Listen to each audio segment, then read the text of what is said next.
crazy projects, and yeah, they can also build community, but they build it in a different way. So I will differentiate between that and show some Web3 values that you probably also are aware of, and I feel that the values are at the core of community building. And then I'll go through a little bit more like concrete examples of what we're doing at Another Block, and in the end I'll also go through a little bit about what we're doing, so you can get like the full context. So, as you might be aware of, there's plenty of these rugs, and I mean, I would even consider many of the big projects we see today to be slow rugs in a way as well. So it's like, it's easy to use it's easy to use paid methods to get a huge community going, and one of those are obviously buying fake retweets, fake following, and stuff like that. And these projects have all done it. Like they get up to having like hundreds of thousands of Twitter followers, and then it looks legit. So that's how they've utilized it. And if you are going to scam, you obviously have a huge budget to utilize fake following, because if, let's say you pay $100,000 and that makes it possible for you to sell out a project of 1 million, that makes it a lot more worth using those kind of tactics. And that's also what we've seen. So yeah, I think it's much more important to nurture hardcore believers that become ambassadors for your project. And I will go through a little bit of how we've done that. And that's one of the core differences as well, I would say, because that's more of a long-term strategy rather than just pumping your numbers for like one occasion. And that's all that is needed to do a rug, really. You just need to have the optics right there, and then do the rug, and then it's all done, you know, then you slowly disappear. So these are the values that I believe that many of you guys would also say is part of the Web3 ethos. So this is something like when we're starting our community, we wanted to like fully embody these principles, because that's something that we believe that the people who eventually become ambassadors is something that they like are driven towards, and something that they also want to tune into. First and foremost, decentralization at the very core of the crypto industry, as from when it started until now, it's still super important. And yeah, I mean, it's like when it comes to the decentralization, it's important to also like not only say that you're decentralized, but actually show your community how. And that can be from everything coming from governance and to like how you're building your product, and like making it in every single way incorporated into what you're building. And on the transparency side, are your team doxed, or are you still using like some pseudonym.eth? That's also something that is really important. I mean, many in our team have pseudonyms, but we're still doxed. So we have our full names on the website, making sure that everybody can know that these people will eventually be accountable for what they're doing with their company, with their product, and with what they're trying to build. So that's also something like in combination, those two are really powerful, I'd say, because it's easy to be decentralized when you're like not fully doxed, because that's how it all started eventually, like with the crypto industry. But now I think it's time to become more transparent as well, especially if you're running an actual company, because I mean, it's like, that's mostly how you do it these days to get investments, right? And then authenticity.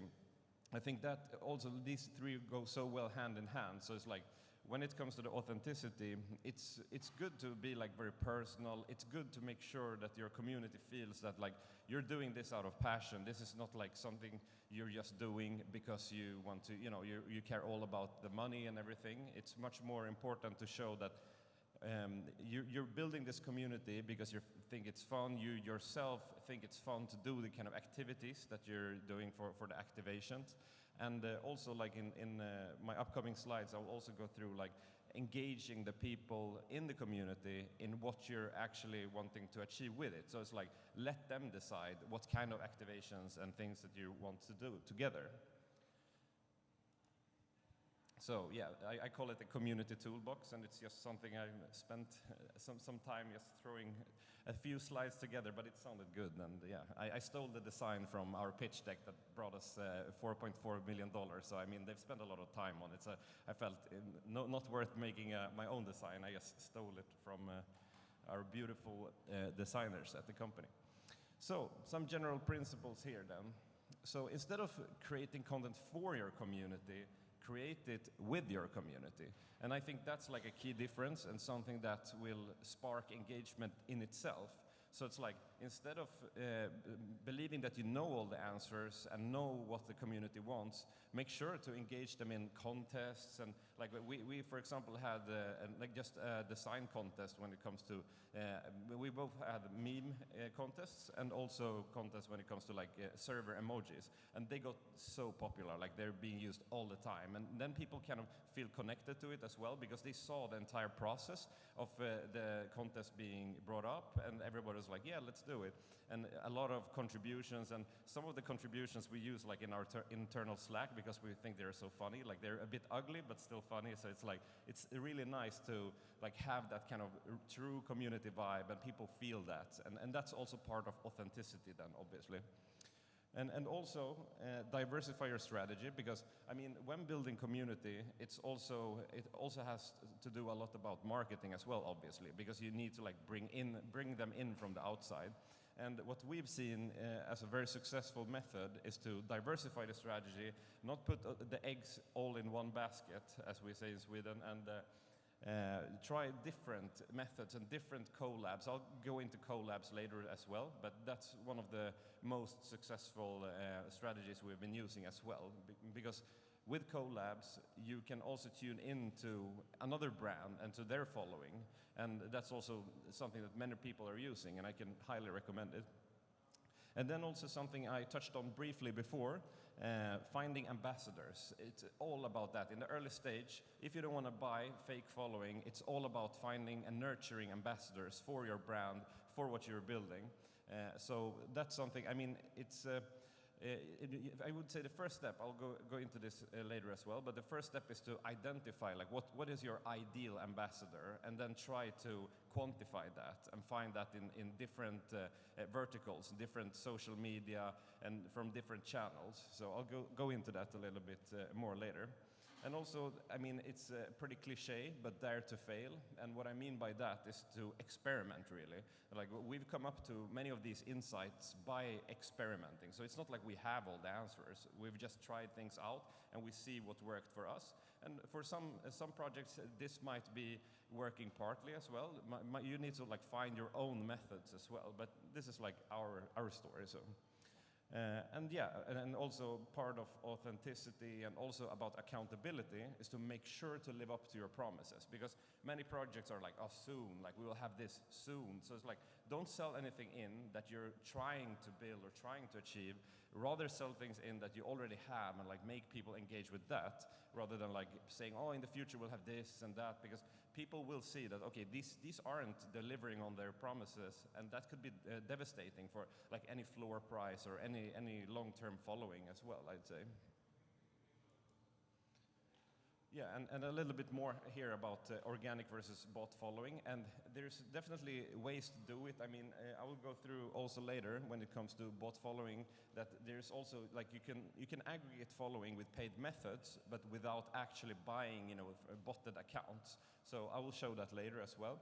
But I would say the main differences between organic following and bot following is that the organic following will get a very high engagement on socials, and people will see that, and they will consider you to be a high-quality project.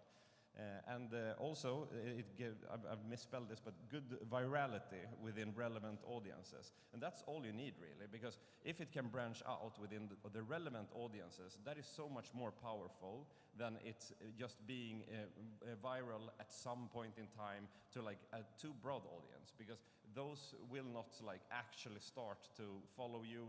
They will just see it and like, oh, cool, and then people's attention span will fade away. But if it's viral in the right context, people will consider it like, oh, this is like within my niche, and they will then be more likely to follow you long term. And then the obvious cons then, it's more expensive. It tends to drop during quiet periods. We've seen that as well. Like in between drops for us, we have a lot less engagement, but that's something you don't necessarily have to be scared of as long as you can, over time, continue to grow. And it's obviously, it takes more time to build than just doing the buy thing. And for the bot following, it's a very fast way to groom optics in the short term. But I mean, the cons are endless. It's like unreliable, legally dubious, very easily recognized. I mean, most people know that there's so many botted accounts out there. So I'm sure that you also recognize, like, this seems to be not right. And that gives a bad gut feeling. And it's not good when it comes to investments to show off that, like, yeah, you know, like you've pumped your following. I think we're moving away from that paradigm, really. And there's plenty more cons, but we don't have to talk about all of them.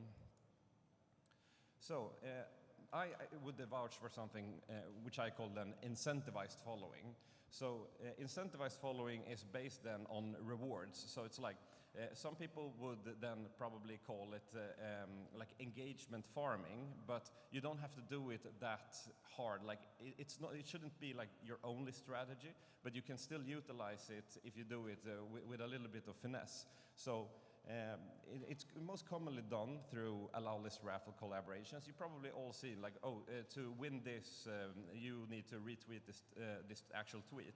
And that's something we've been using many times. Like if you want to participate, let's say in a merch drop or anything like that, and we raffle out merch or we raffle out allow lists, that's something that is really powerful because it usually gets retweeted in the right audiences as well. So I would highly recommend this strategy. And also, we've now started something on Discord with a tipping bot, making sure that if people, they're like dropping when they're doing social proof, as we call it. So whenever they are going on to all our channels and like liking, commenting and stuff like that, they can share it in the Discord. And then we can, through this tipping bot, give them OP, so optimism, right away. And that gives a really nice little boost. Like, these people care about me. Like, they're just dropping, and it's like insignificant amount. So let's say they get like $1 or whatever, but it feels good for them, it feels nice, and they can claim it and they get it to their actual wallet. So that's something that people really appreciate and something I can also recommend.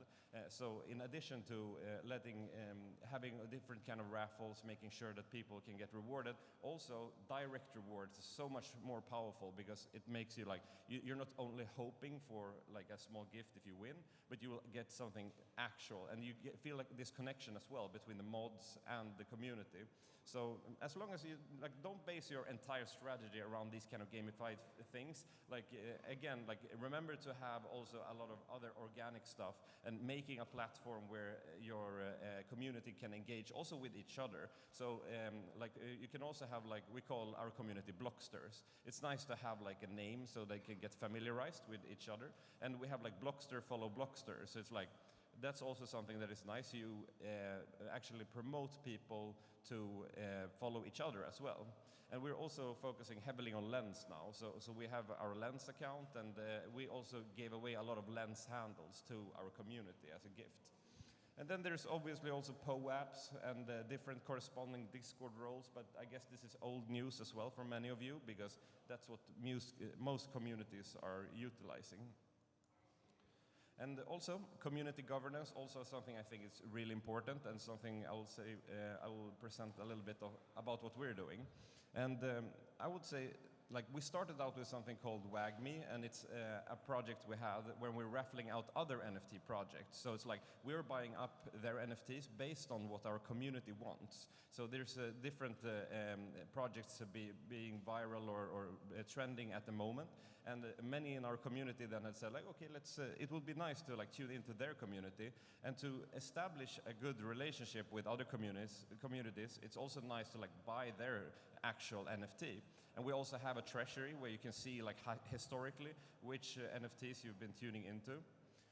And that's something we've also utilized. And we have also done a free mint with PFPs that has gotten really popular as well, like the floor price raised a lot. And that's something I can also recommend because it doesn't take that much time to do your own PFP project. So even though it's not like your core product, it's good to have that as also a gift for your community. Like, let's say you hold 5 NFTs, you will get a PFP.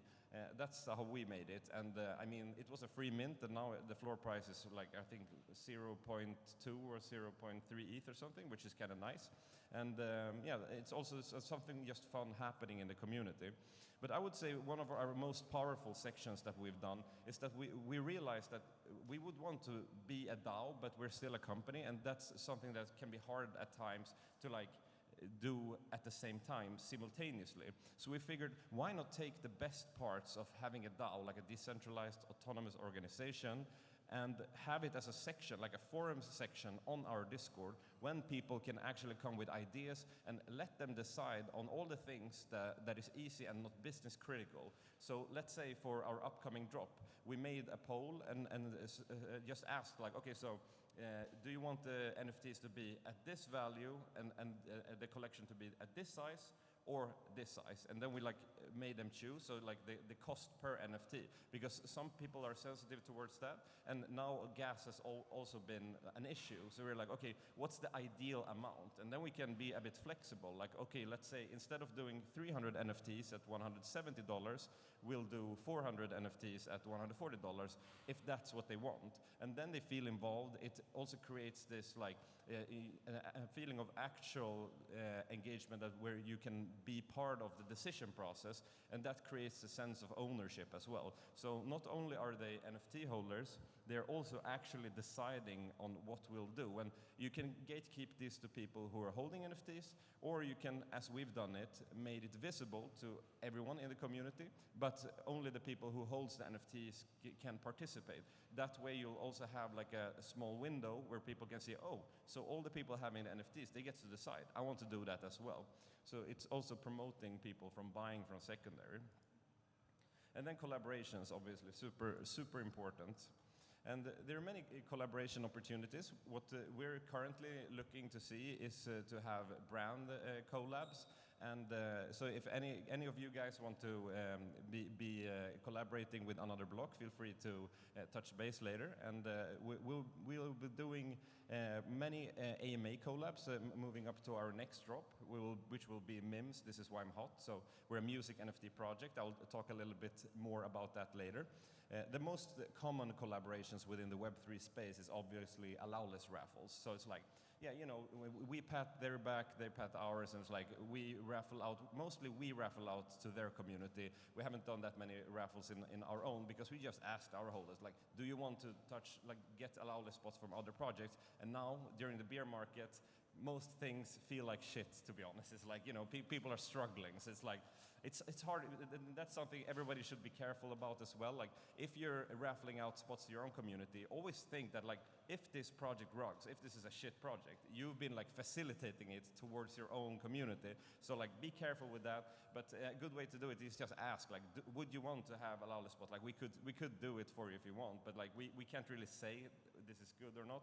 So we've been a bit careful with that. But yeah, so we were tuning into other community bases, and what's also cool is that we've recently started to like analyze on-chain data as well, seeing that, okay, so these communities have overlapping holders. So like, you can see that when you're using Dune as well. That's something I can recommend as well, that you can like identify which projects also holds your NFTs among others, and like, is there any certain project or community that is overly represented? That is something that is real cool to check out. And then obviously Twitter Spaces collabs, we'll have that a lot as well.